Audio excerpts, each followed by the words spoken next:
Replikasi DNA adalah proses penggandaan DNA yang semula satu DNA menjadi dua DNA yang identik.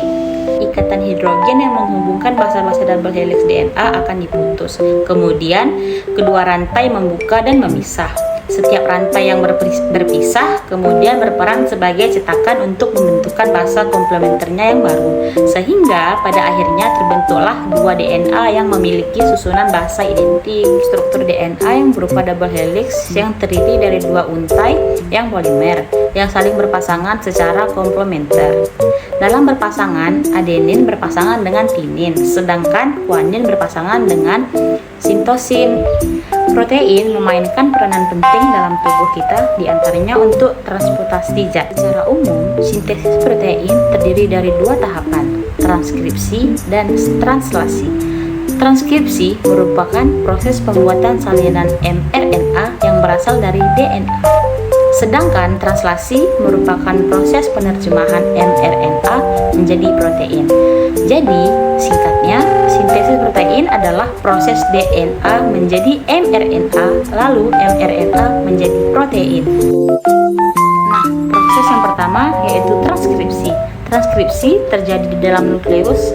Ada 3 tahapan yang terjadi di dalam transkripsi, yaitu inisiasi, elongasi, dan terminasi.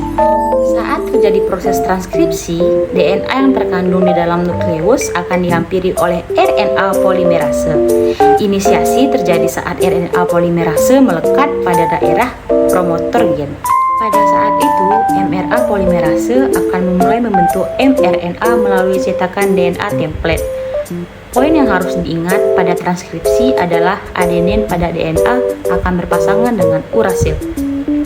Tinin pada DNA akan berpasangan dengan adenin pada mRNA. Guanin pada DNA akan berpasangan dengan citasin pada mRNA.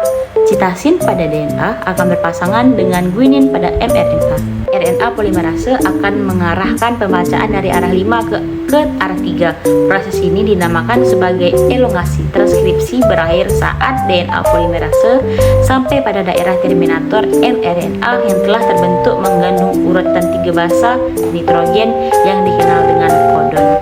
Selanjutnya, mRNA atau yang dikenal sebagai kodon ini akan meninggalkan nukleus melalui pori-pori nukleus menuju sitoplasma untuk memulai translasi.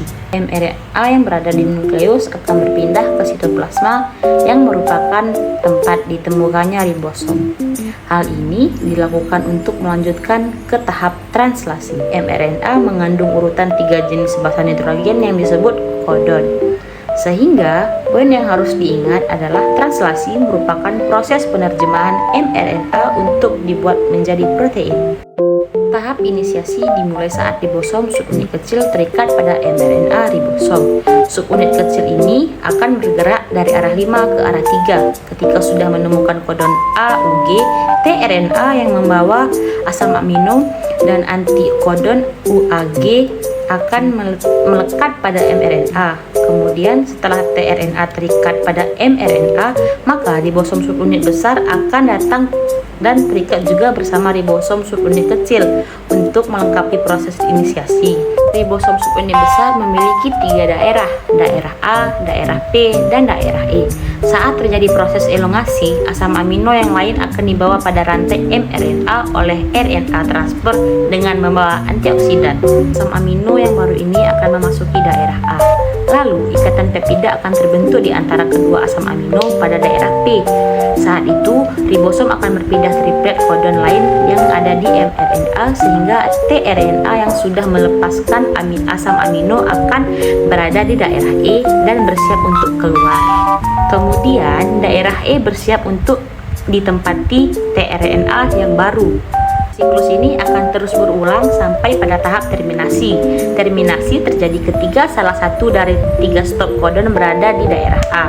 Kodon ini dikenal oleh protein yang dikenal sebagai rilis faktor. Saat rilis faktor memasuki daerah A, secara otomatis polipeptida akan rilis dari ribosom, dan ribosom pun akan terpisah dan bersiap untuk melakukan translasi yang baru. Nah, polipeptida inilah yang dikenal sebagai protein.